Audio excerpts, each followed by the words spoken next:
Bismillahirrahmanirrahim. Alhamdulillahirabbil alamin wassalatu wassalamu ala asyrafil anbiya'i wal mursalin Muhammadin wa ala alihi wa sahbihi ajma'in, amma ba'd. Para jamaah sekalian yang semoga dirahmati oleh Allah Subhanahu wa taala. Assalamualaikum warahmatullahi wabarakatuh. Alhamdulillah, segala puja dan puji kepada Allah. Salawat dan salam kepada Nabi Muhammad sallallahu alaihi wasallam. Para jamaah sekalian, tema kita pada kesempatan pagi duha yang penuh berkah ini fikih terkait dengan hujan, yang kita juga nanti akan bahas sedikit beberapa hal terkait dengan medis dan kesehatan ya, terkait dengan hujan ini. Dan memang hujan ini pembahasannya tentang fikih ya. Biasanya kalau pembahasan fikih ini butuh konsentrasi yang lebih ya, pemahaman, sehingga nanti kita akan menyampaikan poin-poin ringkas saja ya, agar tidak berpanjang lebar. Kemudian kita akan banyak tanya jawab nanti, dan bagi jamaah sekalian kami persilahkan untuk bertanya di luar tema seputar kesehatan maupun seputar kesehatan Islami dan fikih kedokteran. Para jamaah sekalian yang dirahmati Allah Subhanahu wa taala, ada beberapa hal yang perlu kita ketahui terkait dengan hujan dan fikih-fikih terkait. Dan memang Indonesia selalu dihampiri oleh musim hujan setiap tahunnya. Yang pertama, para jamaah sekalian, sebagaimana kita ketahui, hujan adalah rahmat. Allah sebutkan dalam Al-Quran, wa nazzalna minas sama'i ma'an mubarakan. Kami turunkan dari langit air yang berkah. Jadi, hujan merupakan air yang berkah. Dan kita termasuk yang bersyukur, para jamaah sekalian dirahmati Allah Subhanahu wa taala. Indonesia termasuk yang punya musim hujan yang baik, karena kalau secara musim Indonesia yang paling beruntung ya. Kenapa? Karena di sebagian tempat ya, apabila musimnya 4 musim misalnya, ketika sudah tiba musim salju, itu mereka benar-benar tidak bisa mendapatkan sumber makanan apapun. Jadi mereka harus menabung, harus menyimpan makanan untuk menyambut musim dingin, musim salju. Jadi kita yang dari Indonesia ini kan kayaknya enak banget ya musim salju ya. Main salju, lempar-lemparan ya, mandi bola salju, itu enak. Tapi bagi orang-orang dahulu terutama ya, mereka kalau musim salju, musim es, mereka harus siap-siap menabung sekian bulan untuk persediaan makanan, karena nggak ada tumbuhan yang tumbuh ya, gandum tidak tumbuh, demikian juga sungai-sungai kering, danau membeku, danau membeku, dan mereka harus benar-benar nabung.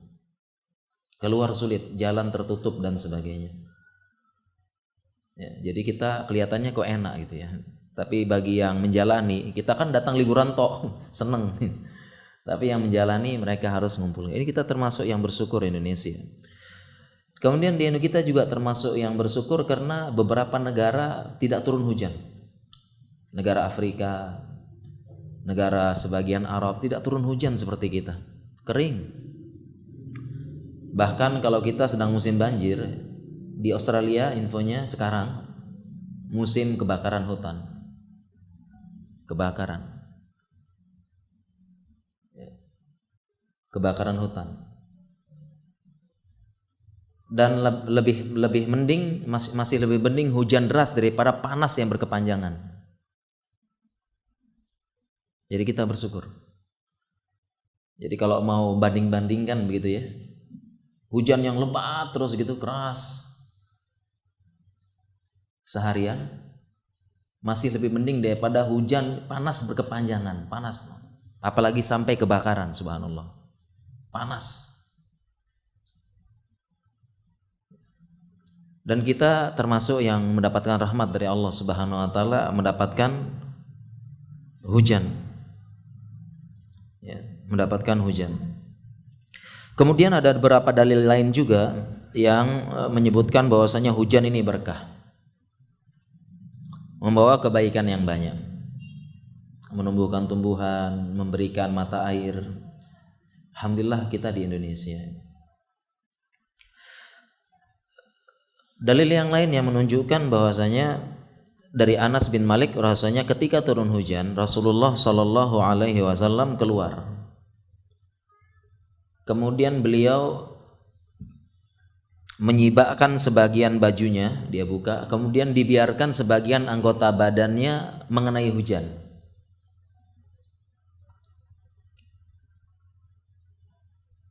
Jadi begitu turun hujan, beliau keluar sebentar, kemudian dibuka bajunya sebagian, atau sebagian riwayat tangannya, kemudian disentuhkan oleh hujan. Setelah itu beliau kembali. Ditanya oleh para sahabat, mengapa engkau melakukan demikian? Rasulullah SAW bersabda, li'annahu hadithu ahdi bi rabbih. Karena Allah baru saja menciptakan hujan ini dan menurunkannya. Dan para sahabat saat itu memahami Rasulullah SAW menyambut hujan karena berdasarkan ayat hujan adalah berkah. Dan ini termasuk sunnah. Jadi ketika kita sempat kemarin kan musim panas yang lama ya, dari Lombok, Bali, Jawa nggak hujan-hujan, semua sholat istisqa, sholat minta hujan berkepanjangan. Nah ketika hujan turun pertama kali, kita disunahkan untuk melakukan seperti yang dilakukan Rasulullah SAW dalam rangka bersyukur kepada Allah. Ya, kita keluar, kita kenakan sebagian anggota badan kita, entah tangan, kaki, untuk hujan. Ini sunnah, kita keluar bersyukur kepada Allah. Kan tiba-tiba lama sekali tidak hujan, panas ya. Dulu kita sekian bulan ya nggak hujan-hujan ya, panas luar biasa, keluar subhanallah ya. Makanya lebih enak musim hujan, musim panas keluar ya Allah subhanallah ya. Begitu hujan pertama kali langsung keluar rumah, sentuhkan tangan atau apa, bersyukur kepada Allah. Ini adalah perbuatan Rasulullah SAW, dan Imam Nawawi menyebutkan ini dalam rangka tabarruk. Ya, fayatabarraqa biha fi hadzal hadisi dalilun liqauli ashabina annahu yustahabbu inda awalil matar ay yakshifa ghairu auratihi liyanala lahul matar. Itu katanya Imam Nawawi. Katanya Nawawi, ini ada hadis ini menunjukkan yustahab, disunnahkan pertama kali turun hujan kita menyingkap salah satu anggota badan kita selain aurat katanya, supaya kena hujan. Ini salah satu sunnah. Kira-kira pernah melakukan tidak? Kalau belum, kita sudah belajar, besok kita lakukan. Semoga membawa berkah bagi kehidupan kita. Kemudian para jamaah sekalian dirahmati Allah Subhanahu wa taala, sebagian ada yang salah paham membaca hadis ini kemudian menyimpulkan adanya sunnah mandi hujan-hujanan. Ya, bahkan ada pendapat tulisan atau bahkan video ceramah yang mengatakan ada sunnahnya mandi hujan-hujanan. Para jamaah sekalian, pendapat ini tidak tepat. Tidak ada sunnah mandi hujan-hujanan. Yang ada sunnahnya hanya menyingkapkan saja, seperti Rasulullah SAW. Jadi tidak benar ya Rasulullah SAW hujan-hujanan, enggak, cuma disingkap sebentar, balik. Ya, jadi tidak ada sunnah mandi hujan-hujanan. Kemudian kalau secara medis gimana nih mandi hujan? Sehat apa enggak ya? Boleh apa enggak? Sebenarnya mandi hujan boleh saja. Yang jadi masalah adalah ketika orang tersebut dia mandi hujan dalam keadaan tubuh yang kurang fit, kecapean. Karena hujan identik dengan dingin dan sebagainya. Ditambah lagi di zaman sekarang terjadi polusi udara. Apalagi mandinya dari mana? Mandinya dari guyuran air genteng. Ya, ada pancuran tuh dari genteng ya, mandi terus, subhanallah. Ya. Airnya sekarang karena apalagi terlebih yang berada di kota-kota besar, itu polusinya menumpuk. Ini kurang sehat. Mungkin kalau kita dahulu di kampung ya, senang ya, udaranya pun seger gitu ya. Bisa kita mandi hujan dalam keadaan fit, sehat, mandi ya. Kemudian setelah itu katanya orang tua kita dibalas dengan air biasa karena memang mengandung zat-zat polutan. Terlebih di kota besar ya. Jadi pernah ada penelitian ya, dia meneliti di Jakarta dibandingkan dia foto gambar udara di Jakarta di hari kerja sama di waktu Idul Fitri. Jadi hari Lebaran di Jakarta tuh jalan sepi banget. Mertua saya di Jabodetabek. Jadi saya kalau pulang kampung pasti macet karena Jakarta, Jabodetabek cuma 2 kemungkinan. Kalau nggak macet banget. Cuma 2 ini. Setiap kita melihat ke awan itu udaranya gelap. Kemudian ada yang meneliti musim Lebaran karena solusi kemacetan Jakarta cuma satu, Lebaran. Itu solusinya. Idul Fitri solusinya. Kemudian dilihat ya, gambar langit Jakarta di foto dibandingkan jauh cerah luar biasa. Lebih biru, lebih baik. Menunjukkan polusi udara tuh bukan sekedar teori, benar di udara. Asap kendaraan, pabrik dan sebagainya. Nah, ini yang membuat sekarang mandi hujan sekarang kurang baik. Dan yang penting jangan sampai ada akidah atau sunnah mandi hujan-hujanan, tidak ada mandi hujan-hujanan. Kemudian selanjutnya yang perlu kita pahami tentang hujan, jangan pernah mencela hujan, apapun itu. Karena Allah berfirman dalam hadits qudsi, qala azza wa jalla, yu'dhini Ibnu Adam menyakiti aku, yasubud dahr, mereka mencela waktu. Wa anad dahru ukallibul laila wan nahar. Akulah waktu, yaitu aku yang mengatur waktu siang dan malam. Dan di riwayat yang lain, la tasubur rih, jangan mencela angin. Dan termasuk di sini adalah mencela hujan. Jadi jangan sedikit pun kita mencela hujan, sedikit pun jangan. Contohnya misalnya mencela hujan, entah sadar atau tidak sadar kita ya. Kita mencela hujan tidak boleh. Contohnya, aduh kok hujan lagi, tidak boleh. Sadar nggak sadar sering muncul nih. Ya, kok hujan terus ya. Ya, hujan terus ya. Itu termasuk mencela. Apalagi sampai, aduh hujan nggak tahu diri kita mau gitu ya. Termasuk mencela. Ini sadar nggak sadar kaum muslimin banyak mencela hujan, mengeluh tentang hujan. Ini tidak boleh sama sekali. Mencela seperti ini tidak boleh. Diingetin jangan dicela. Nanti kalau marah, nanti kalau bisa banjir ya, malah nanti ya. Dicela dia membalas dengan banjir. Yang boleh katanya ulama adalah sebagian ada yang bertanya bagaimana kalau lafaz-lafaz yang lain. Sebagian ulama membolehkan kalau dalam bentuk khobar atau berita. Ini boleh.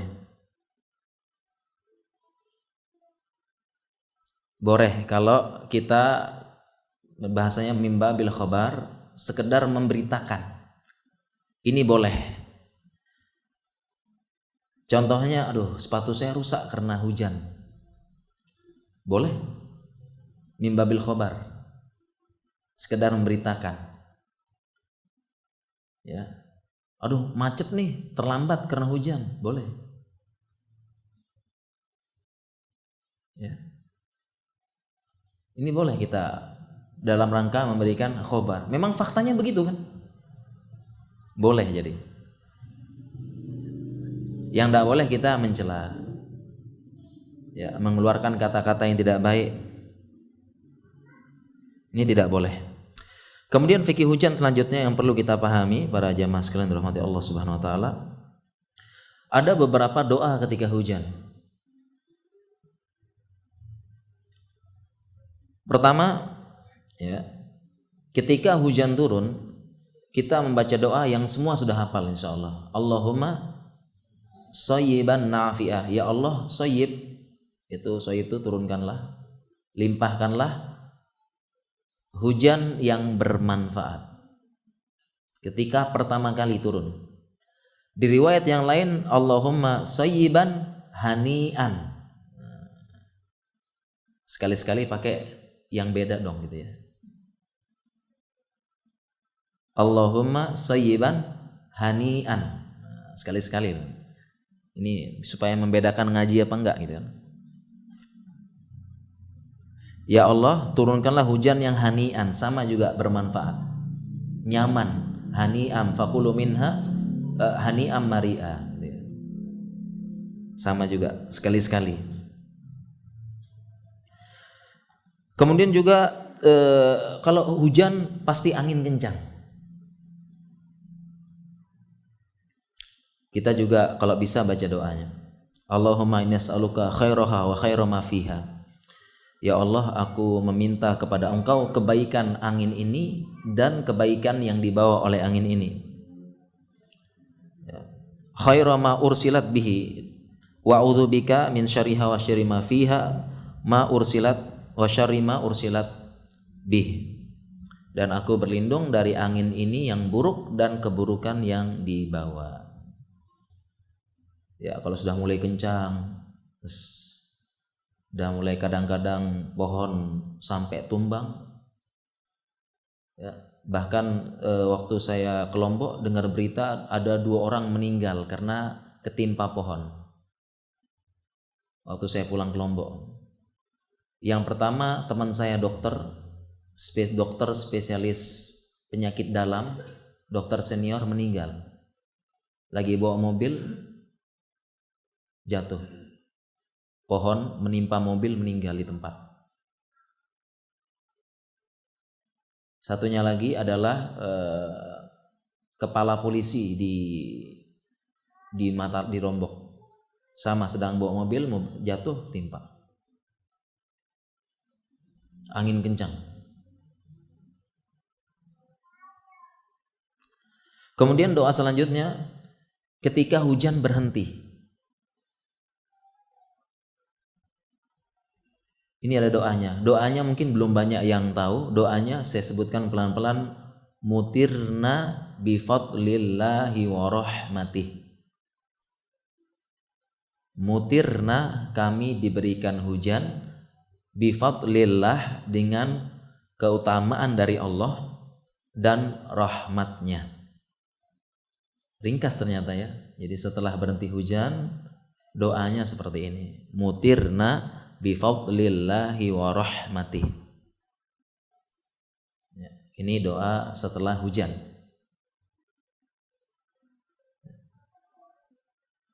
Doa setelah hujan. Kenapa doa ini? Doa ini ada sebabnya. Karena orang-orang dahulu, orang-orang Quraisy saat itu, ketika hujan sudah datang kemudian berhenti, mereka juga punya doa. Mutirna bikaukab kadza wa kadza. Doanya mereka. Kami diberikan hujan karena rasi bintang ini, rasi bintang ini.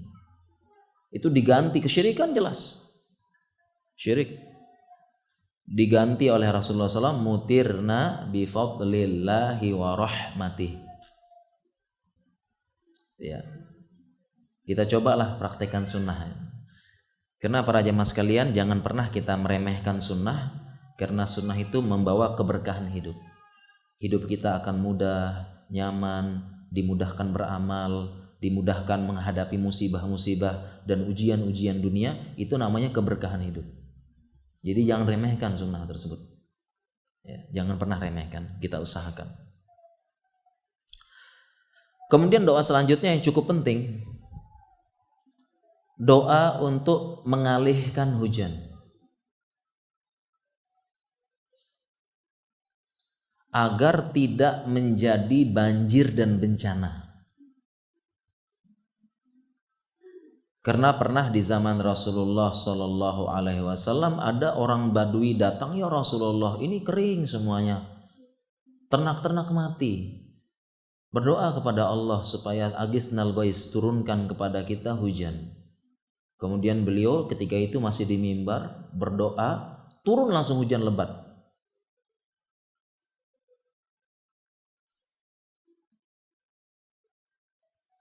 Kemudian setelah itu kembali dia nih kepada Rasulullah, wahai Rasulullah SAW, udah banjir semuanya nih, kebawa makan dan sebagainya. Akhirnya Rasulullah SAW berdoa, Allahumma hawalaina wa la alaina, Allahumma alal akami wa turabi wa butunil audiyah wa manabitis syajar. Doanya Rasulullah SAW, ya Allah, hawalaina, turunkan hujan jauh di sekitar kami. Wala alaina, janganlah turunkan hujan yang menjadi musibah bagi kami. Ya Allah, turunkanlah alal akam, di bukit, di daerah tinggi, wat-torab, bukit-bukit, audiyah, lembah-lembah, dan tempat-tempat tumbuhnya pohon-pohon. Jadi jangan di kota, daerah, tuh jauh-jauh doanya. Di bukit, lembah-lembah, hutan gitu. Turunkan di situ ya Allah. Ini doanya. Dan ternyata alhamdulillah doa hujan ini pendek-pendek. Sebagian ulama mengatakan kalau doa ini panjang, kita bisa membaca doa pendeknya aja. Jadi kalau hujan lebat nggak berhenti-berhenti seharian semalam, ya, angin kencang itu, kita baca doa ini. Kalau tidak hafal yang panjang, hafal yang pendek aja. Yang pendek adalah doa pembuka tadi, Allahumma hawalaina wala alaina. Kalau kita belajar bahasa Arab, dengar langsung hafal. Saya ulangi, Allahumma hawalaina, ya Allah, turunkan sekitar kami jauh. Wala alaina, jangan pada kami yang jadi musibah. Insya Allah hafal jemaah ya. Kita doakan. Kenapa para jemaah sekalian? Karena subhanallah, banjir ini menunjukkan bukti adanya Roh pencipta dan manusia nggak mampu. Manusia nggak punya kekuasaan. Banjir dan bencana ini bukti bahwasanya kita ini punya Roh, bukti nyata, nggak terbantahkan. Ada Rob, ada yang mengatur, ada yang mengkuasai. Manusia tidak punya kuasa.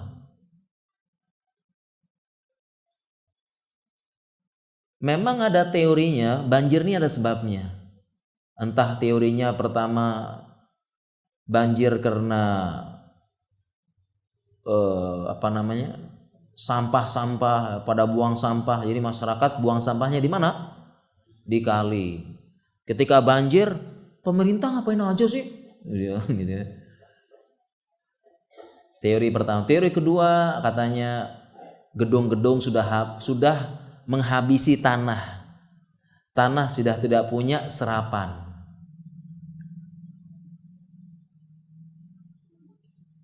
Sudah habis katanya. Tapi ternyata para jamaah sekalian, ini baru sekedar teori. Karena namanya banjir sudah ada sejak dulu. Sebelum ada teori-teori ini, sudah ada banjir sejak dulu. Itu Jakarta. yang katanya langganan banjir. Banjirnya sejak dahulu kala. Sejak baru merdeka sudah banjir Jakarta. Bahkan katanya sejak zaman kerajaan Tarumanegara sudah langganan banjir. Ya, itu ada disebar foto-foto Jakarta banjir tahun 70-an tuh. Masih belum ada bangunan-bangunan tinggi. Masih sepi. Masih tidak seperti sekarang. Teori-teori belum ada tuh. Belum banyak, tapi tetap banjir. Jadi bukan semata-mata karena perbuatan manusia, sebabnya ini. Enggak. Itu ada Allah di situ. Bukti nyata ada Rob. Dan kita manusia enggak punya kuasa, hanya bisa berdoa, enggak bisa. Biar mau bagaimanapun kita tetap kalau sudah Allah berkehendak. Kita hanya berusaha saja kemudian berdoa. Bukti adanya Allah. Sejak zaman dulu sudah banjir. Coba searching aja deh foto-foto. Zaman bahula dulu banjir banyak. Bahkan kalau kita mau lebih yakin lagi, banjir ini sudah ada sejak zaman Nabi Nuh. Itu sudah ada belum teori teori resapan tanah, teori apa lagi? Teori sampah, teori gorong-gorong kah? Ada belum? Sudah banjir ya banjir. Kuasa Allah. Bahkan sebagian ulama menjelaskan banjir di zaman Nabi Nuh, banjir yang menenggelamkan seluruh dunia. Jadi sebagian ulama menjelaskan banjirnya Nabi Nuh bukan banjir lokal, seluruh dunia. Bukan banjir lokal, seluruh dunia.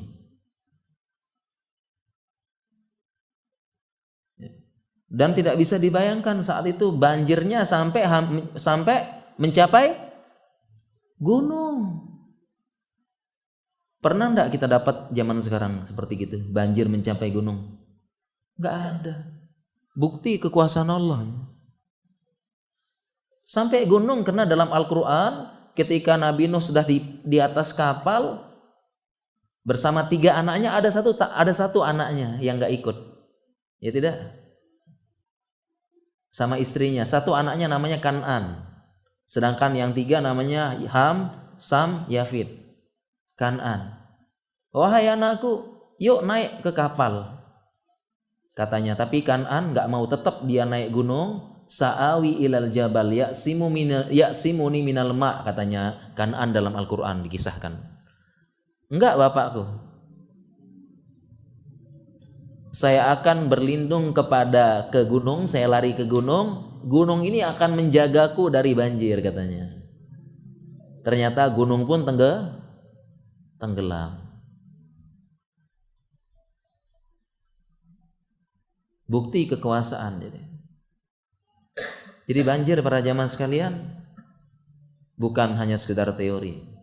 Dari dulu banjir Nabi Nuh, gunung tenggelam. Sampai Kan'an dan orang-orang yang berlindung ke gunung gak bisa, tenggelam. Banjir dunia. Kenapa banjir dunia? Disebut seluruh dunia banjir, sehingga semua mati saat itu. Seluruh dunia mati. Yang selamat hanya orang Nabi Nuh dan orang-orang yang berada di kapal. Karena saat itu banyak yang kafir. Karena doa dari Nabi Nuh. Rabbi la tadhar 'alal ardi minal kafirina dayyara innaka in tadharhum yudillu ibadaka wa la yalidu illa fajiran kafar. Ya Allah, la tazar 'alal ard, jangan engkau biarkan di atas muka bumi orang kafir dayyara, bergentayangan, berkeliaran. Jangan sisakan. Doa Nabi Nuh. Innaka in tudhirhum, apabila engkau biarkan, ya Allah, maka mereka akan berbuat kerusakan dan tidak akan melahirkan kecuali anak-anak yang sesat juga. Innaka intazarhum yudillu ibadak. Kalau engkau biarkan ini Jadi doa Nabi Nuh, jangan engkau sisakan ya Allah sedikit pun orang kafir di muka bumi. Ini dalil katanya ulama, banjirnya bukan lokal, seluruh dunia. Innaka intazarhum, kalau engkau biarkan ya Allah, yudilu ibadak, dia semakin sesatkan manusia. Wala yalidu, dan tidaklah melahirkan generasinya, pasti orang yang kafir dan fujar, merusak. Kenapa Nabi Nuh berdoa demikian? Karena Nabi Nuh berdakwah 100 tahun. Dan manusia ini hebatnya, datang bersilih ganti generasinya. Datang generasi. Jadi Nabi Nuh berdakwah menjumpai berapa generasi. Lahir. Dan hebatnya setiap dia lahir generasinya, bapaknya pasti mengingatkan, hati-hati dengan Nuh. Sesat, sihir apa nih? Karena Nabi Nuh berdakwah sabar. Dia menanti siapa tahu generasi selanjutnya bagus. Lahir generasi selanjutnya lagi, diingetin lagi sama bapaknya, hati-hati sama Nuh, orang gila, sihir, majnun dan sebagainya. Nabi Nuh sabar lagi. Mudah-mudahan generasi selanjutnya bisa lah. Lahir generasi selanjutnya sama, diingatkan lagi. Hati-hati dengan Nuh, sehingga dia bilang wala yalidu illa kafirun fajjar. Tidak melahirkan kecuali sama. Nah, jangan biarkan sedikit pun di muka bumi, katanya Nabi Nuh. Doanya beliau, dakwah 1000 tahun. Sehingga satu bumi banjir, tenggelam. Yang selamat hanya di kapal. Dan qadarullah, di kapal ada berapa pengikut Nabi Nuh dan beliau membawa beberapa hewan-hewan berpasangan. Ya. Dan tatkala sudah habis, mati semua di muka bumi sesuai dengan doa Nabi Nuh. Ya, kemudian Allah memerintahkan, ya bumi telanlah airmu, langit hentikan hujan, mendarat. Dan qadarullah saat itu, dari semua orang yang selamat tersebut, yang bisa punya anak dan punya keturunan hanya anaknya Nabi Nuh. Selebihnya Allah takdirkan mandul. Dalam tafsir yang lain, selebihnya kena wabah meninggal. Sehingga Nabi Nuh ini yang punya anak siapa? Yang punya keturunan hanya keturunan Nabi Nuh. Sehingga Nabi Nuh ini disebut dengan istilah fikih Abul Bashar Ats-Tsani. Nabi Nuh disebut dengan bapaknya manusia yang kedua. Nabi Nuh. Sehingga kita ini semua yang di muka bumi ini pasti keturunannya Nuh dan pasti keturunannya Adam. Paham? Nabi Nuh disebut Abul Bashar Tsani, bapaknya manusia yang kedua. Karena yang lain-lain pengikutnya qadarullah mandul, nggak melahirkan lagi, meninggal semua. Atau di riwayatnya ada beberapa tafsir, mereka kena wabah meninggal semua. Sisalah 3 anaknya, Sam, Ham, Yafid. Ya, Sam ini cikal bakal keturunan orang Arab, Ham cikal bakal keturunan orang Eropa, Yafid cikal bakal orang Negro. 3 ini. Indonesia yang mana, Pak? Indonesia yang mana? Enggak jelas. Ini dalam sejarah tarik. Banjir satu dunia. Jadi disinilah dengan hujan ini menunjukkan kekuasaan Allah. Enggak bisa ngapa-ngapain lagi. Pasrah manusia. Hujan besar, angin besar, keras, nggak ada yang lain. Siapa kita? Apa bisa manusia? Kecuali minta kepada Allah, berdoa, Allahumma hawalaina wala alaina. Berdoa menghilangkan sombong, tawadu, rendah hati kepada Allah Subhanahu wa taala. Ya. Tidak ada cara lain lagi kecuali Allah.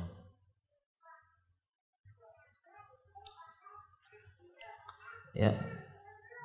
Kemudian juga ini penting juga ketika hujan, ya, ketika hujan bisa jadi ada petir, ya, jeduar.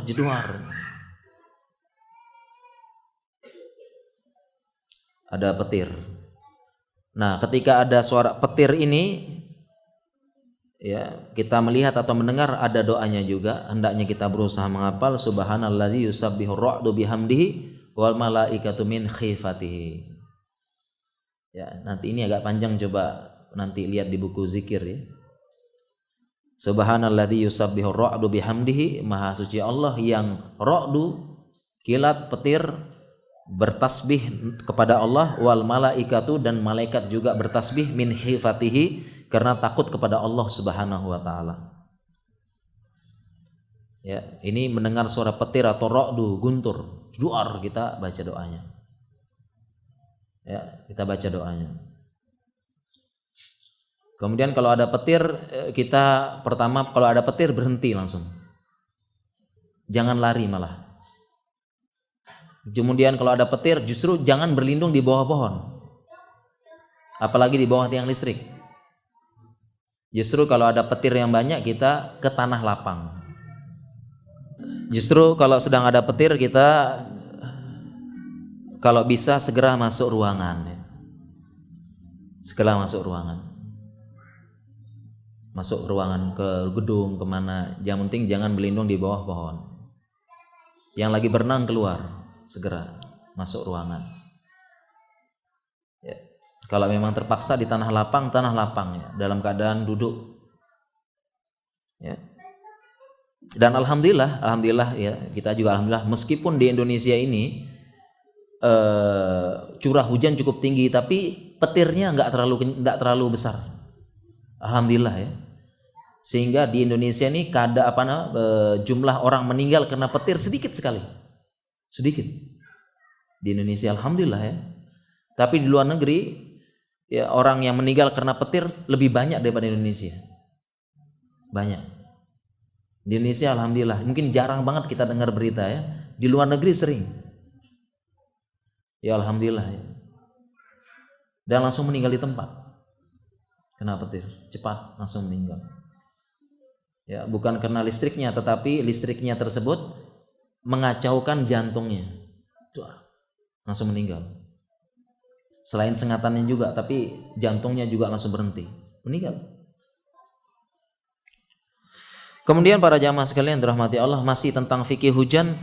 Ternyata hujan adalah waktu mustajabnya doa.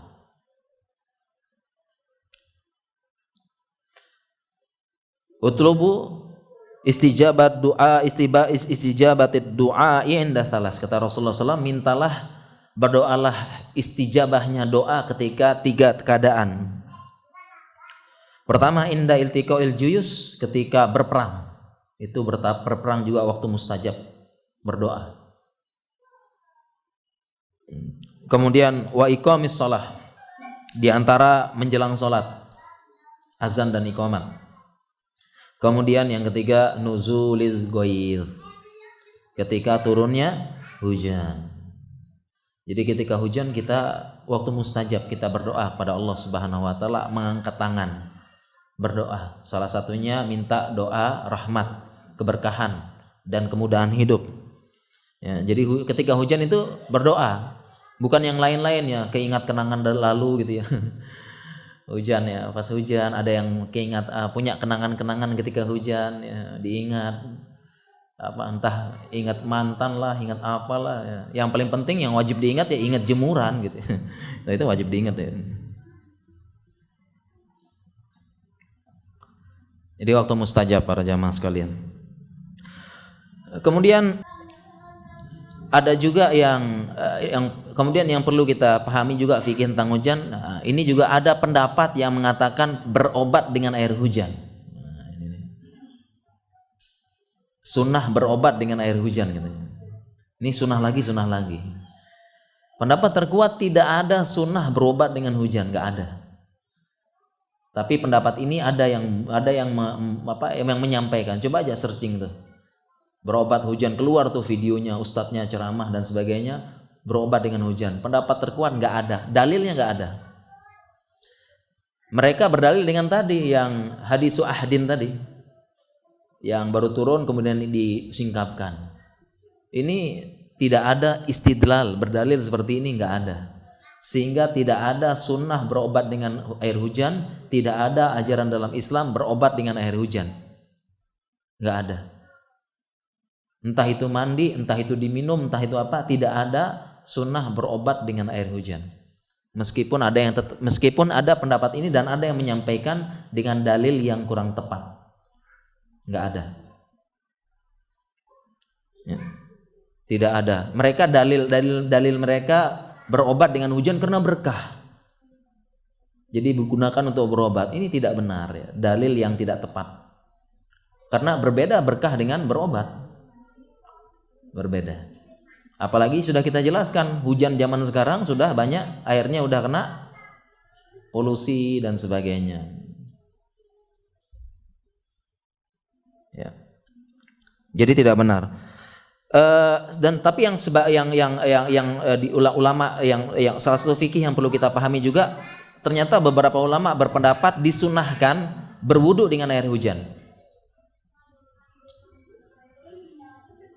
Sebagian ulama berpendapat disunahkan berwudu dengan air hujan berdasarkan firman Allah Subhanahu wa taala, wa yunazzilu 'alaikum minas sama'i ma'an liyutahhirukum bih. Berdasarkan firman Allah Subhanahu wa taala, kami turunkan kepada kalian ma'an air dari hujan, minas sama'i ma'an liyutahhirukum bih, supaya untuk kalian bersuci. Dari sini Ibnu Qudamah mengatakan yustahabu ayyatawaddoa minal matori idza salas sail. Nah, tapi ini ada qoyidnya. Katanya beliau disunahkan berwudu dengan air hujan apabila dia mengalir. Ya, zaman dulu mengalir ya, mengalir dari rumahnya, dari mana, atau dari apa, karena hujan ada bukit dia mengalir. Nah, ini sunahnya begitu.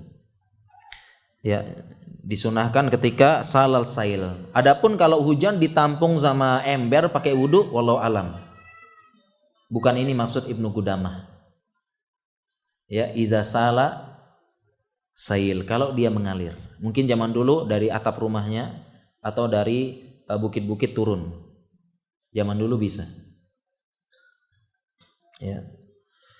Kemudian para jamaah sekalian, beberapa fikih hujan juga yang perlu kita ketahui, ini yang fikih yang banyak belum tahu, mungkin kita belum tahu banyak, adalah ketika hujan itu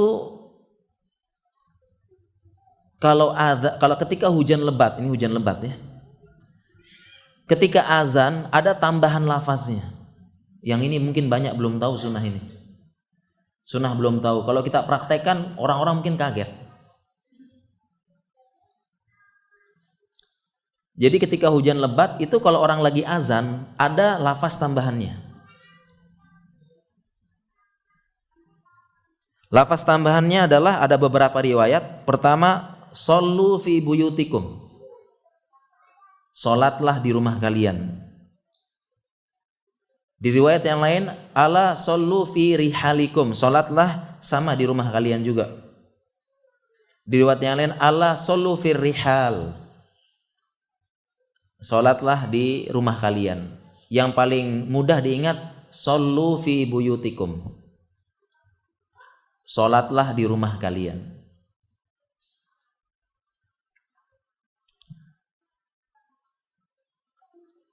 Jadi ini lafaz azan ketika hujan lebat, yang sunnah belum banyak yang tahu.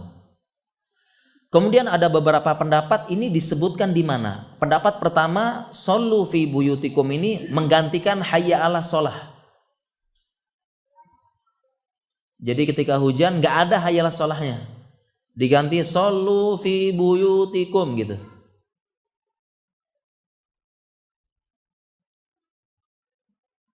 Ini pendapat pertama.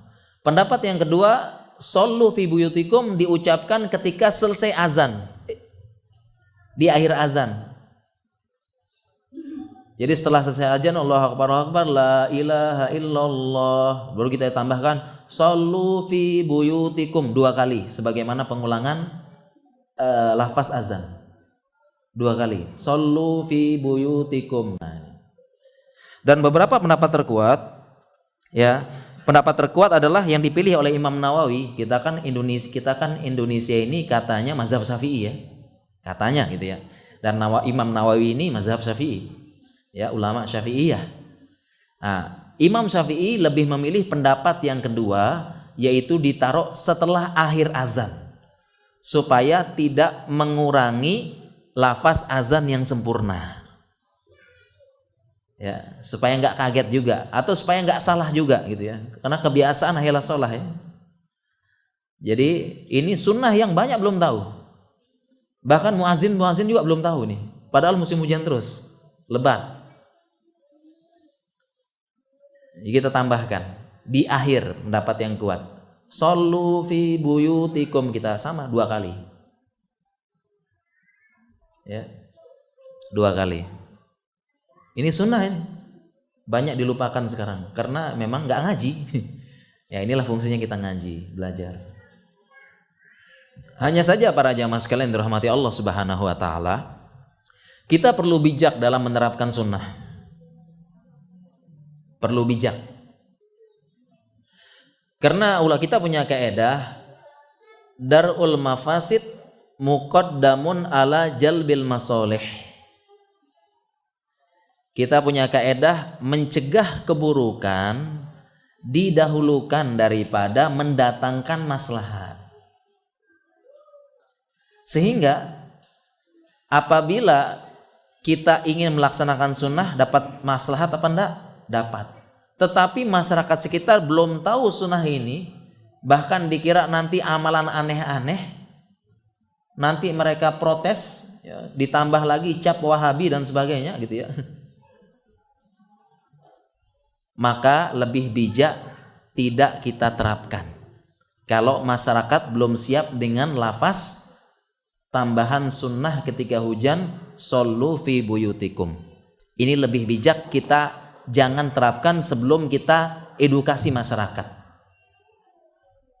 Nah inilah hebatnya Islam ya, para ulama bijak dalam menerapkan sunnah. Sebagaimana sunnah sholat dengan sendal. Sholat sunnah dengan sendal. Itu sunnah pakai sendal, sholat. Kalau kita praktekkan sekarang bisa bawa sendal khusus yang untuk sholat. Bawa aja tuh, pakai bersih kan. Tapi nanti kan dilihat sama orang-orang, ya Allah nih, pantesan Wahabi kayak begini, misalnya gitu ya. Ada-ada aja nih, masya Allah. Dasar Wahabi, misalnya gitu ya. Nah kita jangan terapkan. Paham jamaah sini ya? Jadi jangan habis kajian ini pulang-pulang langsung sampein ya. Atau jangan-jangan langsung ambil alih azan langsung shollu fi buyutikum. Ya dikira aliran apa lagi ini ya. Nah ini pentingnya kita sunnah. Ya alhamdulillah beberapa masjid di tempat saya itu sudah kalau hujan lebat pakai, alhamdulillah. Mudah-mudahan membawa keberkahan gitu kan. Ya. Ya ingat ya, shollu fi buyutikum. Ya, itu yang gampang daripada ala shollu fi rihalikum, ya, shollu fi buyutikum. Buyut jamak dari bait, rumah. Kum ya antum, Anda. Ya. Ini cukup penting ya, sunnah insyaallah. Kemudian lanjut lagi yang perlu diketahui tentang hujan adalah ketika hujan kita boleh menjamak sholat. Ini juga mungkin ya ini sebagian orang sudah paham ya, sudah tahu sebagian. Tapi lebih banyak yang tidak tahu.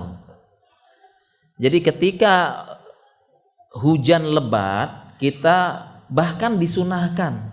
Ini sunnah menjamak sholat. Karena lebih memudahkan kaum muslimin. Justru kalau ada rukhsah, sunnahnya kita ambil. Walaupun kita mampu. Ini kaedahnya. Karena dalam beberapa hadis disebutkan Rasulullah SAW, innallaha ahabba ayyu'ta rukhasuhu ayat antu tarukhasuhu kama yakrahu ay ya'tiya ayyu'ta maksiyatuhu. Kama qala Rasulullah SAW, sesungguhnya Allah suka apabila rukhsahnya diambil. Sebagaimana Allah membenci apabila maksiat kepadanya dilaksanakan. Jadi kalau ada rukhsah, sunnahnya malah diambil. Lebih baik ini, lebih Allah cintai. Walaupun sanggup. Jadi jangan lagi safar bareng-bareng ya. Enggak saya lebih afdol enggak jamak. Lebih mantap, lebih banyak rakaatnya daripada ini. Lebih baik jamak qashar, ini lebih sunnah, lebih berpahala. Sama juga ketika hujan, itu sunnahnya itu dijamak. Baik itu maghrib sama isya maupun zuhur sama asar.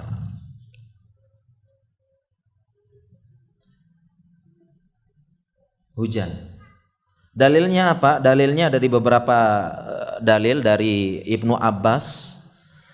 Beliau mengatakan jama'a Rasulullah SAW baina zuhri wal asr wal maghrib wal isya bil madinati fi ghairi khaufin wala matorin.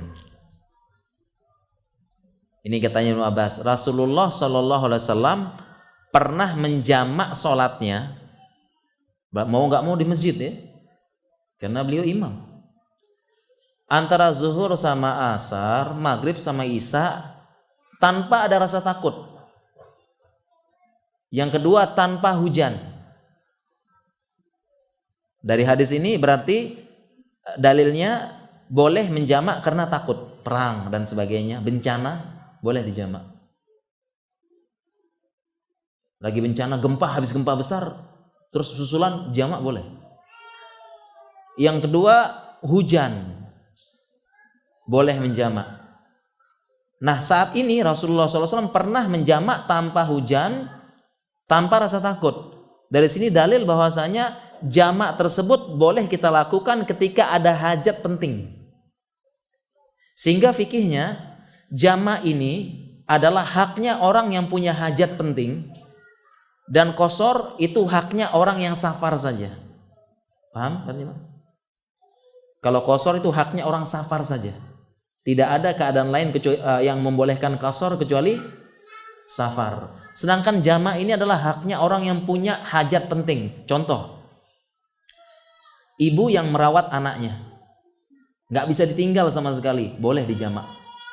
Orang yang merawat orang sakit nggak bisa ditinggal sama sekali, kalau ditinggal sedikit bisa mati, boleh jamak. Selanjutnya praktek beberapa ulama kita, kalau dia mengadakan daurah, sholatnya dijamak takhir, nah, nanti sholat asar baru daurah lanjut terus. Ini praktek berapa ulama, karena ada hajat penting. Jadi daurahnya lanjut terus, zuhur lanjut, nanti jamak takhir asar, lanjut ngaji terus. Kemudian dokter yang mau operasi boleh jamak karena ada hajat. Ya, mau operasi, apalagi operasi saraf itu loh. Itu bisa 10 jam, belasan jam operasi saraf, karena buka otak. Otak dibuka, digundulin langsung kepalanya digergaji, buka. Nah, ini operasinya berjam-jam ini. Bisa 10 jam, 12 jam, sampai 24 jam. Karena yang dibuka kepala, Pak. Ya. Kepala dibuka. Iya, kepala dibuka, Pak. Dibor semuanya. Baru buka. Kemudian pelan-pelan ya dicari mana sumbatannya, pelan-pelan bongkar. Karena kalau gini sedikit, waduh, langsung bahaya tuh. Pelan-pelan ya buka.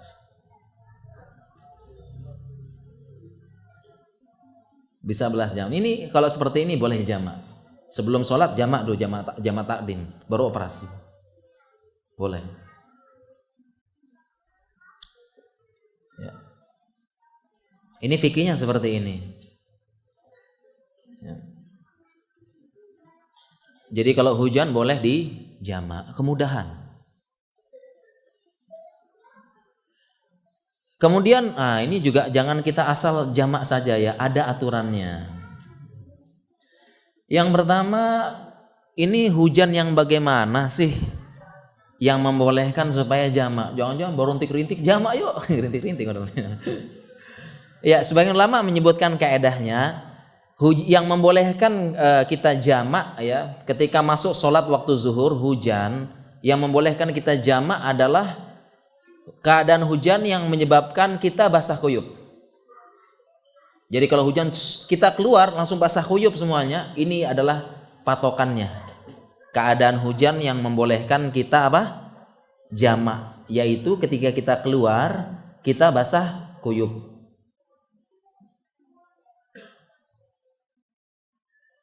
Basah kuyup. Jadi kalau sekedar rintis-rintis ya, itu enggak. Kita keluar basah kuyup.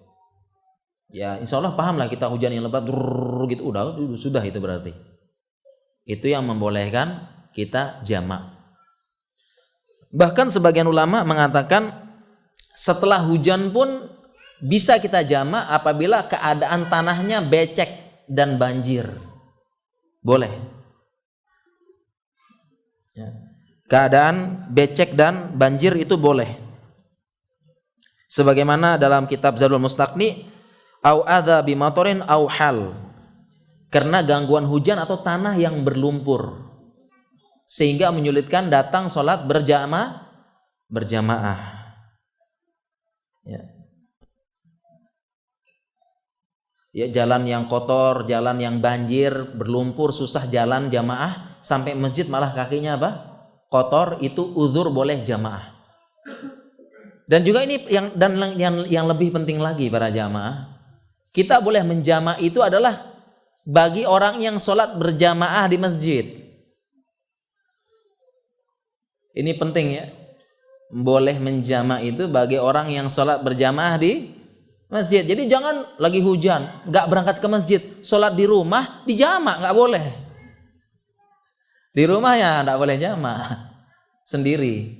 Kenapa? Karena jamaah ini adalah rukhsah bagi orang yang mau sholat ke masjid. Sehingga untuk selanjutnya dia nggak bisa datang lagi, atau bahkan nggak bisa pulang ke rumah, ketahan di masjid, sehingga pulang-pulang dia sudah agak lega sedikit. Ya, pulang-pulang bisa selesaikan urusan macam-macam, urusan ini kan ketahan di masjid kan, hujan lebat ya. Sedangkan di rumah, di rumah ada tugas, ada PR, ada apa nih, itu kan. Nah, karena sudah dijamak, pulang-pulang lolos langsung ngerja, enak. Rukhsah ini.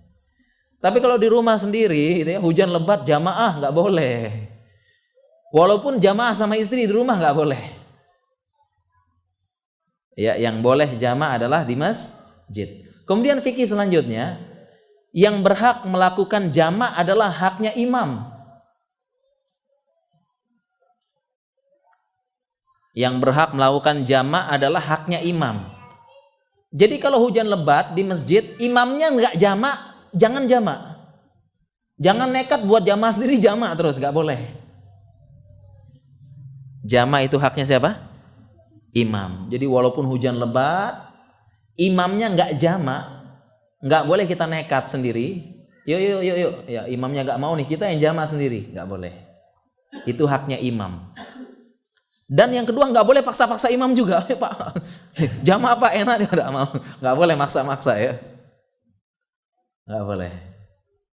Ya ini haknya imam. Kalau imamnya paham sunnah, alhamdulillah.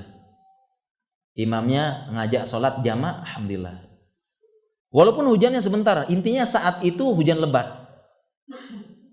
Kemudian sholat, kemudian dijamak, bahkan sudah sholat jamak nih, sholat asar.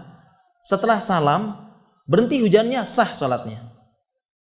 Yang penting saat itu hujannya lebat. Ini pentingnya punya imam paham sunnah ya.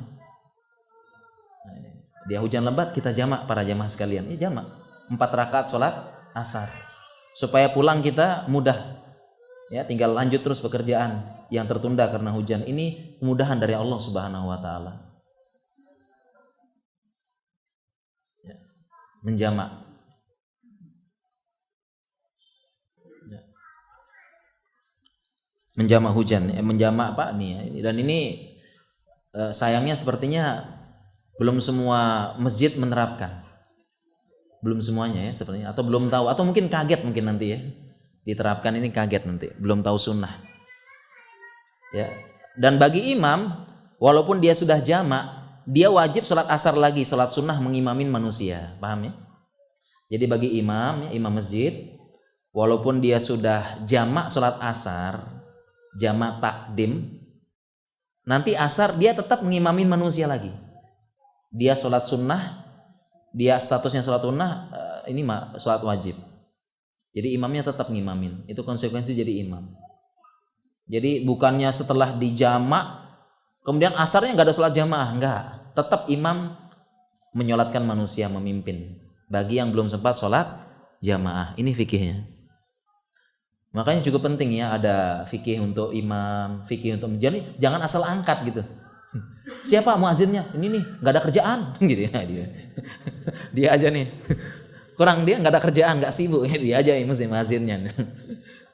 Ya perlu belajar juga ya kaidah ya muazin, ya fikihnya, imam juga demikian. Ya. Ini tentang fikih tentang hujan ya. Ya, dan ini bukti bahwasanya salah satu hujan ini salah satu penghalang penghalang uzur sholat berjamaah. Karena pendapat terkuat sholat berjamaah di masjid bagi laki-laki wajib. Ada uzurnya menunjukkan ini, ada uzur menunjukkan dia wajib. Kalau sunnah nggak usah pakai uzur-uzuran.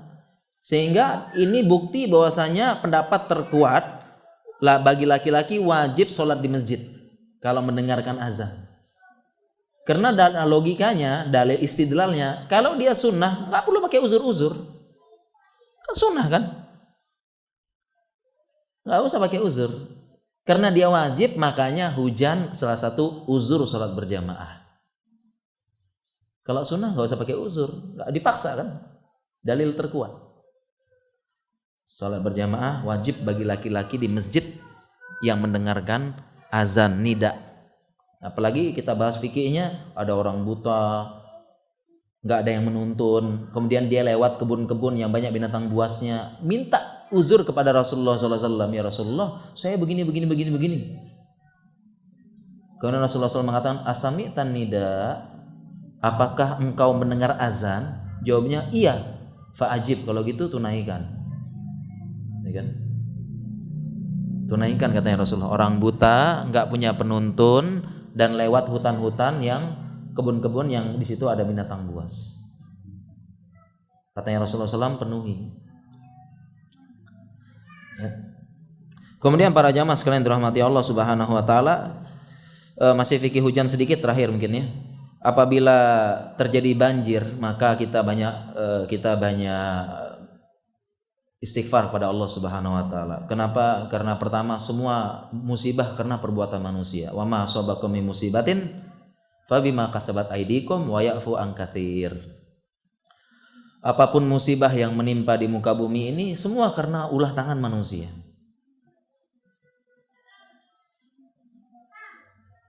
Wa ya'fu an katsir, dan Allah banyak memaafkan.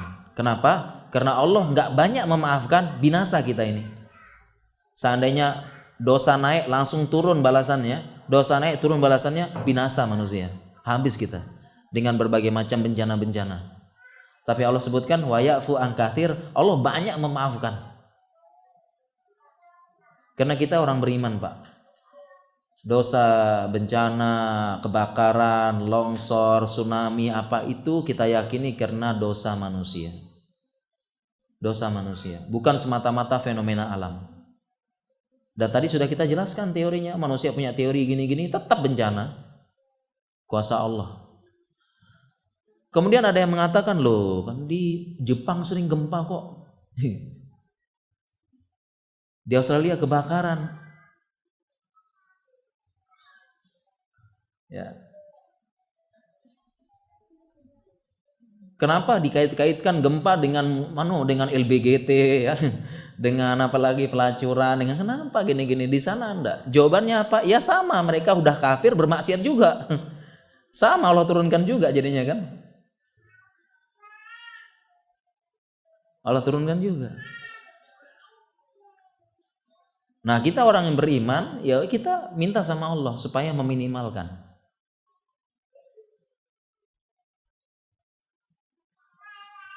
Kemudian ada juga yang mengatakan ada tuh daerah terkenal begini-begini nggak ada turun bencana, jadi jangan kait-kaitkan deh. Ya, ini para kadal gurun ini, kadrun ini katanya, jangan kait-kaitan dengan bencana deh katanya ya. Dengan ini ada ini daerah ini enggak ini. Jawabannya apa? Jawabannya ya Allah itu sayang sama kaum muslimin. Innallaha idza ahabba qauman ibtalah. Sesungguhnya Allah kalau mencintai suatu kaum, Allah kasih ujian. Karena dosanya kebanyakan. Ketika Allah turunkan bencana, habis dosanya. Udah selesai urusannya di dunia. Di akhirat nggak dihitung lagi. Selesai di dunia. Bukti cinta Allah. Hapus, selesai di dunia karena bencana. Di akhirat nggak ada lagi nanti menghapus dosa. Kalau dia bersabar. Kalau bersabar ya.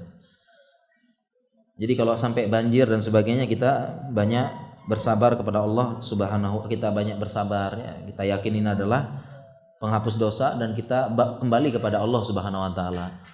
Dan ini bukti dan banyak yang sadar karena Allah. Karena begitu banjir, semua harta yang dikumpulkan habis. Mobil Ferrari, mobil ini, motor gede, moge dan sebagainya habis kena banjir. Triliunan, ratusan juta habis, yang dikumpulkan selama ini habis. Ini bukti bahwasanya apa yang kita kumpulkan di dunia ini capek-capek habis, bisa habis dalam sekejap. Makanya gantilah orientasi kita, orientasi akhirat. Ya, dengan banjir jadi pelajaran habis semuanya. Ya, kemarin banjir di Jabodetabek itu mobil-mobil seperti mainan tuh, terbang sana sini. Mobil-mobil hebat, Ferrari, moge-moge rusak semua. Pergi kemana-mana. Ya, kebawa banjir nggak tahu, nggak bisa diambil. Kebalik rusak, foto-fotonya banyak. Bukti dunia bisa hilang sekejap. Kita mati-matian mencari yang tidak bisa dibawa mati. Habis. Jadi jangan terlalu tamak sama dunia, jangan rakus, karena bisa hilang dalam sekejap. Dan yang lebih dari itu bisa lagi, yaitu mati mendadak. Kita lagi asik-asik cari dunia, lagi asik-asik berebut dunia, mati. Waliyazubillah. Entah tabrakan, entah kena jantung, stroke, mati langsung. Mati mendadak, dan sebagian dalam hadis disebutkan mati mendadak tanda akhir zaman, dan benar. Zaman sekarang sudah banyak mati mendadak, tanda akhir zaman. Ada hadisnya itu, mati mendadak tanda akhir zaman. Banyak yang mati mendadak. Di akhir zaman banyak kematian mendadak. Jangan sampai kita lagi asik-asik ngejar dunia, lagi asik-asik berebut dunia, mati terus. Waliyazubillah. Ya. Para jamaah sekalian dirahmati Allah Subhanahu wa taala, mungkin demikian ya. Masya Allah ya, sudah setengah, udah mau jam 12 ya, Masya Allah ya. Tidak terasa fikih hujan kita, mempelajari fikih hujan, hal-hal yang perlu diketahui tentang hujan, sunnah-sunnah yang perlu diketahui tentang hujan ya, dan semoga kita semua bisa menerapkan dan bisa mendapatkan keberkahan dari hujan yang banyak, yang menyebabkan kemudahan dalam hidup, kemudahan dalam menghadapi berbagai macam ujian-ujian dunia, serta memudahkan kita masuk dalam surga dan dijauhkan dari neraka. Para jamaah sekalian, insyaallah ya, ini jadi materinya, karena materi sudah kita cukupkan. Ya, ini ada pertanyaan, Ustadz pernah baca bahwasanya susu sapi memang baik untuk kesehatan. Apakah baik untuk pengidap penyakit autoimun? Bagaimana cara menyembuhkan dan mengurangi penyakit? Ya, tentang susu sapi baik. Jawabannya iya, susu sapi ini pertama, susu sapi ini minuman bergizi, sehat kok. Sehat. Bagus ya susu sapi. Disebutkan dalam Al-Qur'an, bahkan ada doa minum susu laban. Laban itu susu sapi, ada doanya. Minum susu sapi, dan disebutkan dalam Al-Qur'an juga keutamaan susu sapi. Apakah bisa menyebutkan penyakit autoimun? Jawabannya, kalau secara kedokteran, para jamaah sekalian, penyakit autoimun termasuk penyakit yang sangat sulit disembuhkan. Penyakit yang sangat sulit disembuhkan, bahkan ini bahasanya adalah penyakit cacat bawaan. Memang dia punya gen yang menyebabkan cacat bawaannya, dan suatu saat akan muncul. Autoimun artinya imunnya menyerang diri sendiri. Ya, sehingga sebagian ilmuwan mengatakan autoimun nih memang sulit sembuh, bahkan susah, karena penyakit cacat. Sebagaimana orang lahir cacat, nggak ada kepala, nggak ada tangan, sembuh nggak? Bisa nggak sembuh. Penyakit bawaan memang sudah ada gennya yang akan muncul suatu saat, itu penyakit autoimun. Penyakit kena cacat bawaan, cacat gen, nggak sembuh memang. Dan bersabar berarti. Ini penyakit autoimun. Kabar baiknya, penyakit autoimun ini orangnya bisa hidup normal asalkan mengontrol diri. Dia rajin kontrol, kalau butuh obat rajin minum obat, dia bisa hidup normal. Penyakit autoimun asalkan penyakitnya dikontrol ya.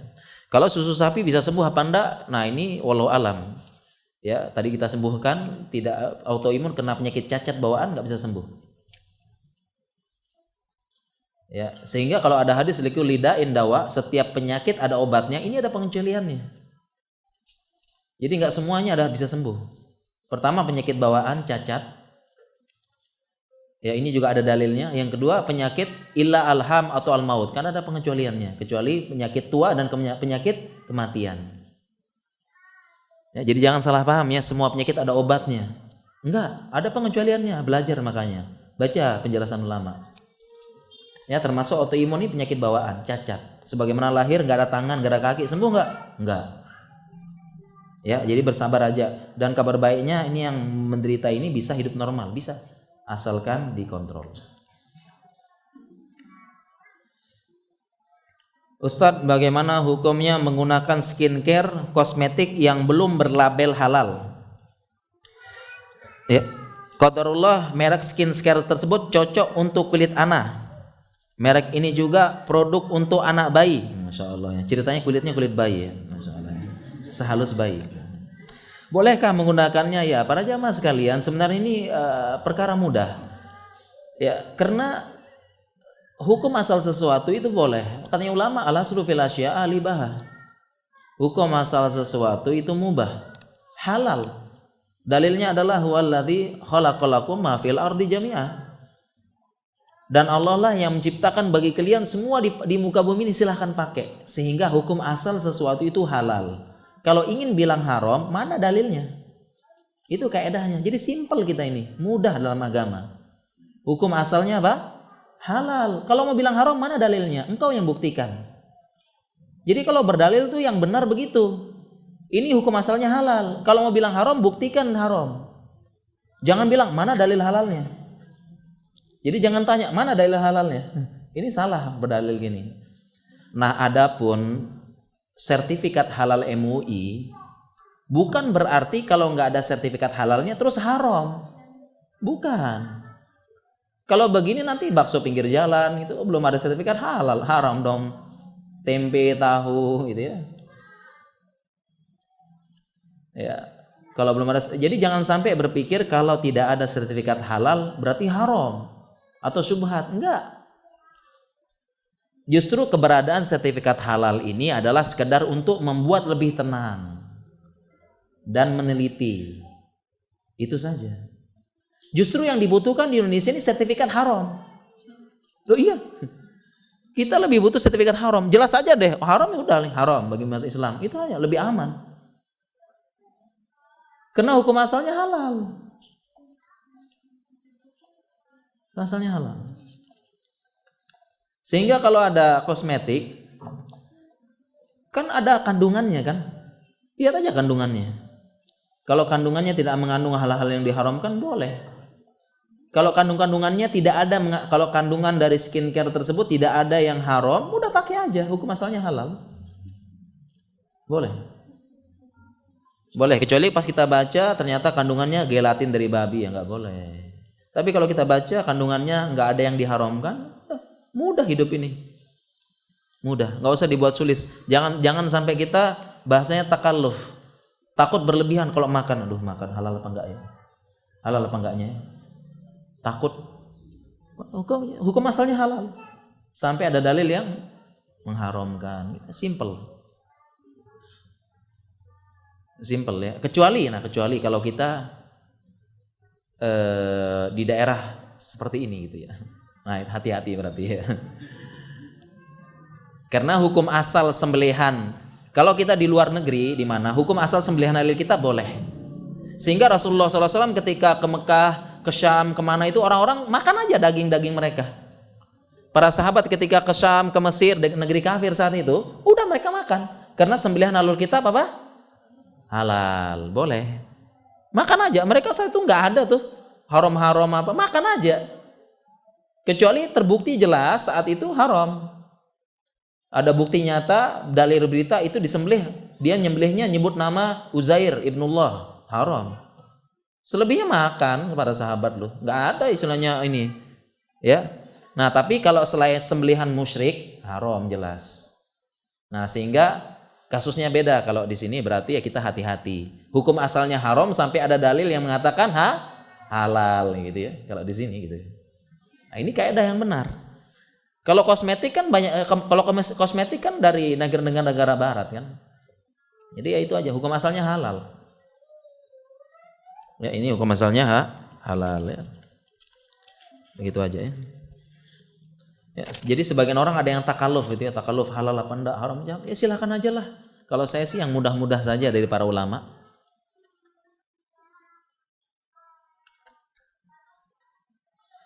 Ya, ada pertanyaan, insya Allah kita berencana mengadopsi anak sepupu saya.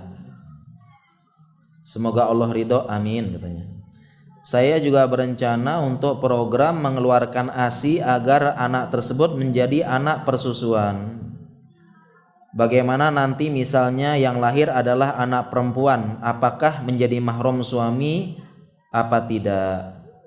Ya, ini pertanyaan fikih kontemporer ya. Pertanyaan fikih kontemporer. Ini rencana mengadopsi anak sepupu. Anak sepupu ya. Ini anak angkat. Anak angkat. Pertama, kalau mengadopsi anak boleh-boleh saja. Asalkan diperhatikan jenis kelaminnya. Boleh kita ngadopsi, kita ambil angkat. Pertama, diperhatikan jenis kelamin. Kalau kita mengambil dari keluarga suami, maka yang kita ambil siapa? Dari keluarga suami, kita ambil anak perempuan biar dari keluarga suami misalnya. Kita ambil dari keluarga suami, maka kita ambil siapa? Anak perempuan, karena perempuan ini masih mahram dengan suami kita. Kalau ambil dari keluarga istri, kita ambil yang laki-laki karena masih mahram dengan istri. Karena masalah anak angkat ini kalau kecil nggak masalah, kalau sudah besar jadi masalah. Tinggal satu rumah dengan yang bukan mahram, masalah besar nih, bukan masalah sepele ini, masalah besar. Melihat aurat setiap hari dosa besar, khalwat, menyentuh bahkan, ya pura-pura nggak tahu, bukan mahram. Dosa besar ini, maksiat besar dalam rumah tangga. Dayut sini, hati-hati. Solusinya demikian. Diperhatikan. Yang kedua, nggak boleh dinisbatkan sama dia. Nggak boleh dia jadi fulan binti fulan, nggak boleh. Tetap dinisbatkan kepada bapaknya aslinya. Karena sudah dihapus dalam Islam anak angkat. Dulu Rasulullah SAW punya budak namanya Zaid bin Harisah. Dan Rasulullah SAW ini sangat sayang sama Zaid bin Harisah. Beliau akhlak mulianya terlihat. Zaid bin Harisah ini anak-anak seumur dengan Ali bin Abi Thalib, masih kecil. Beliau ini adalah sebenarnya anak bangsawan. Kemudian beliau sekeluarga dirampok di tengah jalan, kemudian dijual jadi budak. Dibeli sama Khadijah. Dia anak bangsawan sebenarnya. Kemudian setelah keluarganya nyari ini, keluarga bangsawan, nyari mana Zaid ini. Akhirnya ketahuan Zaid ini sama Muhammad SAW. Datanglah bapak sama pamannya, mau ngambil, mau tebus. Mau nebus Zaid ini, datang orang kaya kok. Ya, jadi zaman dulu begitu tuh, lagi jalan dirampok bisa dijual. Nah, kemudian Rasulullah SAW bilang sama Zaid, terserah kamu sekarang. Kamu ikut paman sama bapakmu atau kamu tinggal sama saya, katanya Zaid. Ternyata Zaid memilih tinggal sama Rasulullah SAW.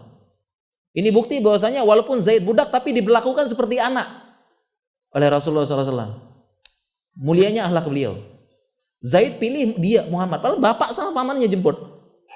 Sejak saat itulah Rasulullah SAW mengumumkan kepada orang Quraisy, mulai sekarang namanya bukan Zaid bin Harisah tapi Zaid bin Muhammad. Tapi anak angkat ini dihapus dalam Islam, turun ayat ud'uhum li abaihim huwa aqsatu indallah. Turun ayat Al-Qur'an, panggillah mereka dengan nama-nama bapak mereka, ini lebih adil di sisi Allah. Sejak itu balik lagi namanya Zaid bin Harisah. Ini nggak boleh, nggak boleh nisbatkan pada yang lain. Jadi nggak boleh ya. Kemudian pertanyaan selanjutnya ini fikih kontemporer. Katanya dia pengen aktifkan air susu. Ini fikih kontemporer nih. Dengan teknologi di zaman sekarang, perempuan yang nggak punya anak bisa keluar susunya. Bisa, ya, teknologi luar biasa sekarang ya. Bisa tuh. Perempuan nggak punya anak bisa keluar susunya dengan teknologi sekarang. Walaupun tingkat keberhasilannya sedikit, tapi bisa. Dengan terapi hormon, dia minum hormon, dia minum beberapa hal, kemudian ada terapinya, pijatan dan sebagainya, bisa keluar dan banyak ada yang berhasil. Keluar susunya beneran di zaman sekarang. Nah, ini pertanyaan ini maksudnya dia pengen ikut itu kemudian nyusui anak ini sehingga jadi mahram katanya. Apakah bisa jadi mahram apa enggak? Pendapat terkuat enggak bisa. Kenapa? Karena yang namanya susu yang bisa menjadikan dia mahram adalah susu yang lahir dari proses hamil. Makanya fikihnya adalah air susu ini suaminya disebut dengan sohibul laban. Jadi dalam fikih persusuan, ibunya disebut ibu susu, suaminya disebut sohibul laban, yang punya susu.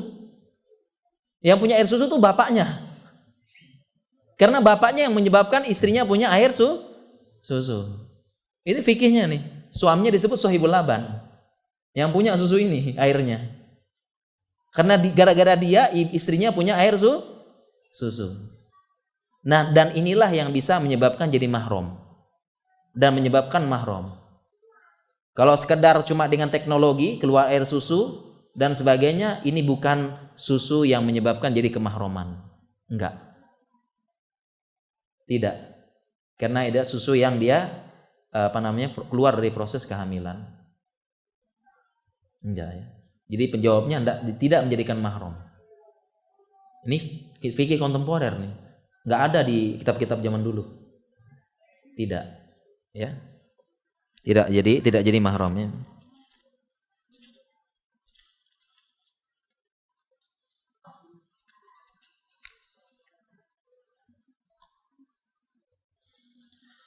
Ya, ini ada pertanyaan, jika terjadi bencana misalnya banjir, gimana sholatnya? Jika tayamum saja tidak memungkinkan, sholat pun dengan baju kotor, ya kita fattaqullaha mastata'tum, ya, bertakwa semampu kita. Banjir ya kita sholat bisa kita jamak, sholat dengan baju apa adanya, ya walaupun kotor. Ini penting ya, kotor beda sama najis, ini penting ya. Kotor itu beda dengan najis.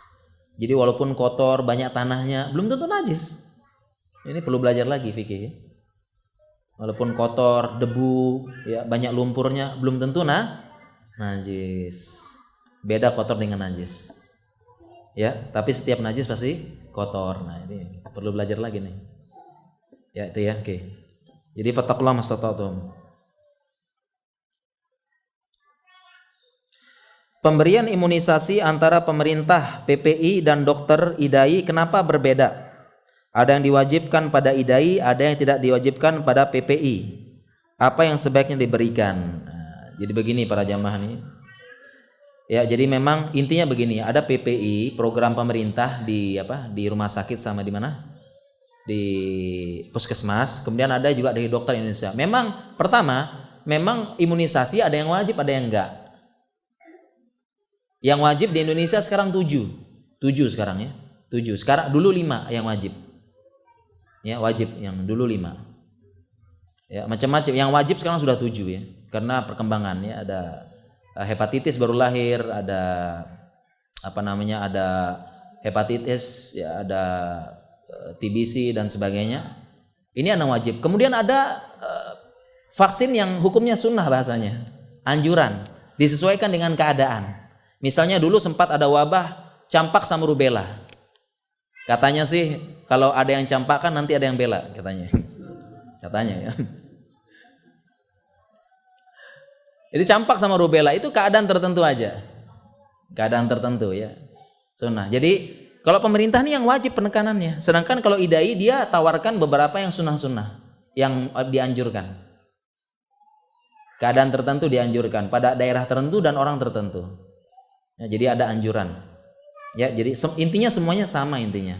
Dan beda juga di pemerintah ada namanya suntik vaksin combo. Jadi berapa jenis vaksin disuntik dalam satu bentuk supaya praktis. Beda lagi. Jadi intinya sama intinya ya. Terkait imunisasi sampai usia 12 bulan saya memberi sesuai versi PPI. Apakah dilanjutkan dengan IDAI? Bisa dilanjutkan. Sama intinya. Tinggal jelaskan ke dokter aja, nanti tinggal dilanjutkan. Itu bisa. Waduh, ini kok panjang banget ini. 1 lembar bolak-balik. Masya Allah ini. Curhat banget ini nih. Ya, selembar bolak-balik, Masya Allah. Udah.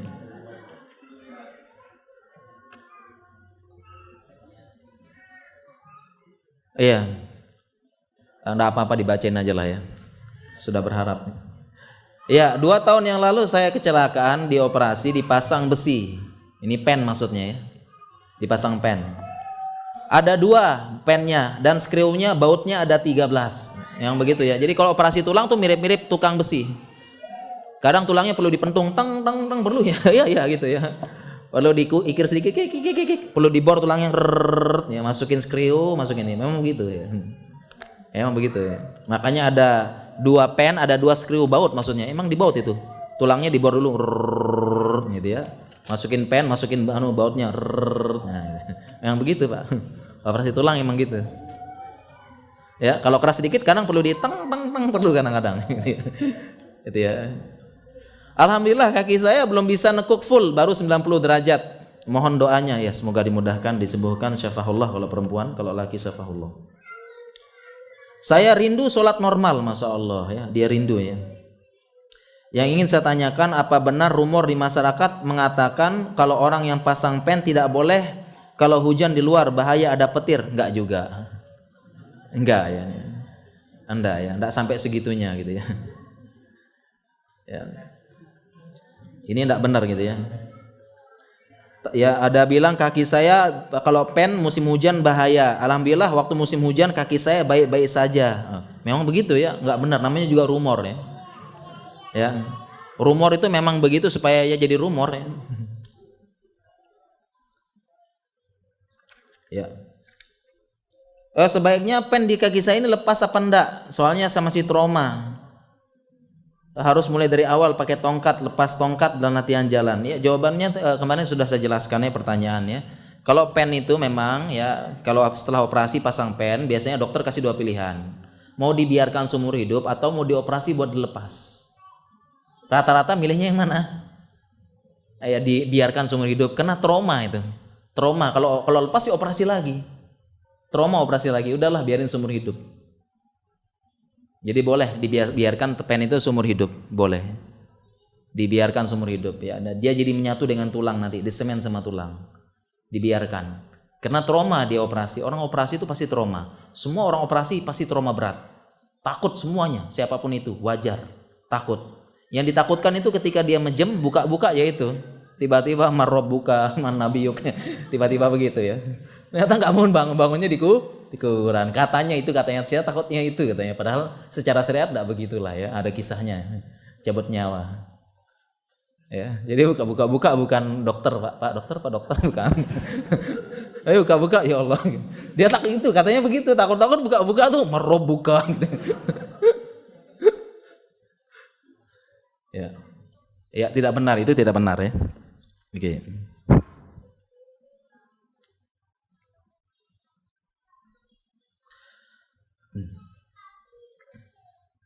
Apa hukum GoPay dalam syariat? GoPay itu yang mana yang GoPay ya? Gak pernah beli soalnya. Kalau GoPay langsung ya, yang langsung ya. Kalau yang pakai simpanan itu apa namanya? Hah? Yang kita simpan uang? Hah? Ini GoPay ini namanya. Artinya yang GoPay ini kita nyimpen uang terus nanti punya ini ya. Punya deposit ya, yang GoPay ya. Nah ini ada ikhtilaf, jadi ini memang sempat ribut-ribut dulu ya. Hukum GoPay ini boleh apa enggak? Ini sumbernya, ya ini GoPay yang kita disimpan deposit ya. Ini GoPay ya. Kalau beli itu apa? Gosen atau apa ya? Pesan langsung ya. Langsung bayar di tempat, bayar sama ini. Ini GoPay kita deposit ya. Nah ini sempat agak ikhtilaf ya. Bahasanya agak ribut sedikit tentang hukum GoPay. Semuanya bersumber dari satu, sumber utamanya satu. Apakah uang yang kita simpan tersebut statusnya uang hutang atau enggak? Statusnya uang, kan kita kan simpan deposit nih, ya kan? Nah uang yang kita simpan ini statusnya wadiah, titipan, ya, atau statusnya utang, dain. Statusnya. Kalau uang yang kita simpan deposit itu statusnya wadiah, titipan, maka boleh kita pakai GoPay. ada diskonnya dan sebagainya boleh. Karena itu titipan kita, kapanpun boleh kita ambil. Tapi kalau statusnya itu hutang, maka ini yang nggak boleh GoPay tersebut. Karena kemudian kita dapat diskon, dapat apa dan sebagainya, pasti dapat diskon ya. Kan selalu kalau tunai sekian, kalau GoPay diskon, ya kan? Nah, diskonnya ini kalau dia hutang kemudian pakai diskon, inilah disebut dengan ribanya. Kullu naf'in jarun naf'an, kullu qardin jarun naf'an fahuwa riba. Semua hutang-hutangan yang ada nilai lebihnya karena hutang tersebut riba. Dan ternyata setelah diteliti, resminya ternyata status uang kita di deposit tersebut statusnya adalah utang. Kita ngutangin orang tersebut. Karena yang namanya wadiah, kita ambil kapanpun bisa. Ini bisa nggak diambil kapanpun? Bisa nggak diambil? Bisa ya. Kemudian fakta yang lain lagi bahwasanya uang tersebut adalah oleh itu yang fakta yang terakhir adalah uang tersebut ternyata oleh penggunanya tersebut disimpan di bank. Dan kita di bank tuh bukan wadiah tapi ngutangin bank. Jadi uang kita di bank tuh bukan wadiah tapi nitipin ke bank. Kenapa? Karena walaupun kalau ciri wadiah kapanpun bisa kita ambil. Yang kedua, yang pegang nggak boleh putar uang kita. Ini syarat wadiah. Kita boleh ambil kapanpun. Yang kedua, uang tersebut tidak boleh diputar karena titipan kita. Nah, sekarang ini ternyata uang kita, ya ini faktanya yang menyelesaikan masalah. Uang deposit kita tersebut ternyata diputar lagi oleh pihak GoPay-nya. Mereka putar lagi, dipakai. Ini bukti bahwasanya itu bukan wadiah, tapi utang. Setiap kita ambil, kita tarik.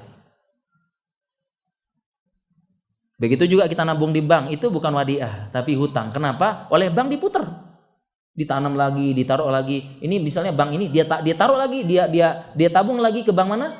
Ke bank sentral, kan begitu kan cara kerja bank kan? Ini bank, dia terima uang kita, dia tanam lagi ke bank sentral kan gitu. Harusnya nggak boleh, izin kita dulu dong. Itu namanya bank wadiah. Titipan itu pertama, kapanpun kita ambil boleh. Yang kedua, ya nggak boleh diapa-apain sama menitip, itu amanah.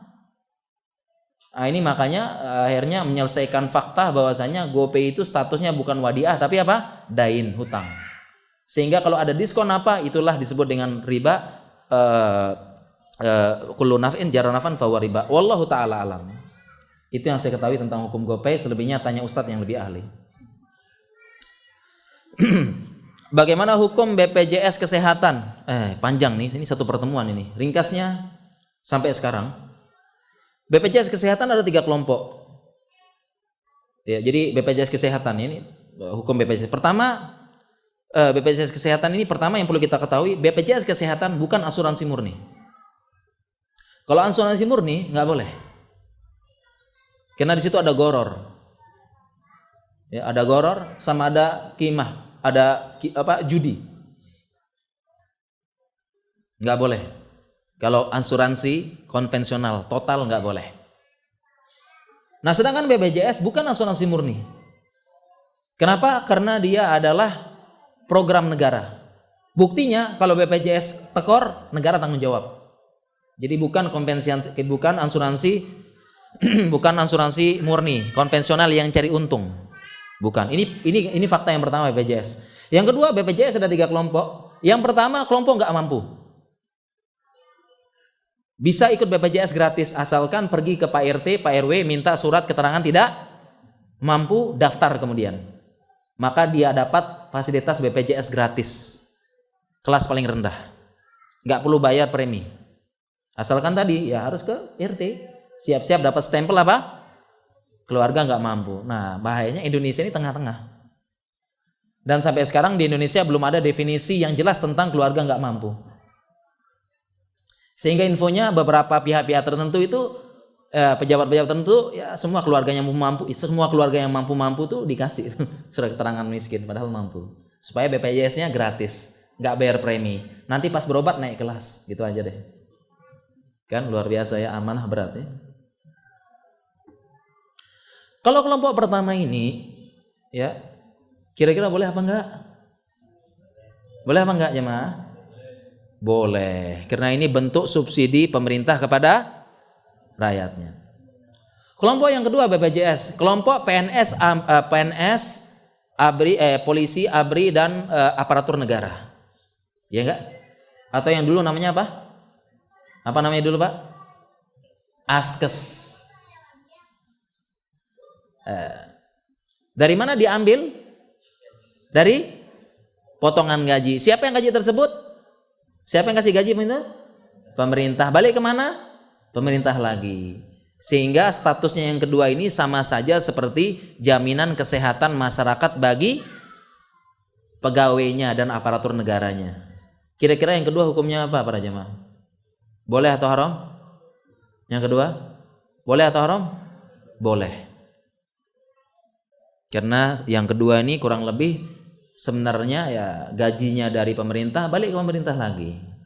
Sebenarnya adalah hakikatnya jaminan kesehatan negara bagi pegawainya. Ini bukan asuransi yang nyari untung.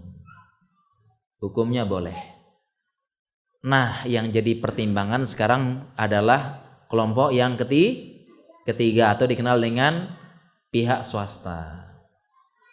Bukan miskin, enggak juga. Pegawai negara bukan gitu kan. Yang ketiga ini mau nggak mau bayar premi setiap bulan. Kalau kita kembali kepada fakta bahwasannya BPJS bukan asuransi murni, sebenarnya boleh. Karena dia bukan asuransi murni. Ini ibaratnya seperti kita bayar jalan tol. Atau bayar apa ke pemerintah, nanti fungsinya balik kepada kita. Boleh. Dan kalau kita membahas tentang pajak, enggak semua pajak haram. Enggak semua pajak haram, ada yang boleh. Untuk kemaslahatan negara dan kembali untuk rakyat, enggak semua. Tapi yang jadi masalah yang ketiga ini adalah dendanya. Yang jadi masalah dendanya ini. Kalau terlambat bayar jadi hutang apa enggak?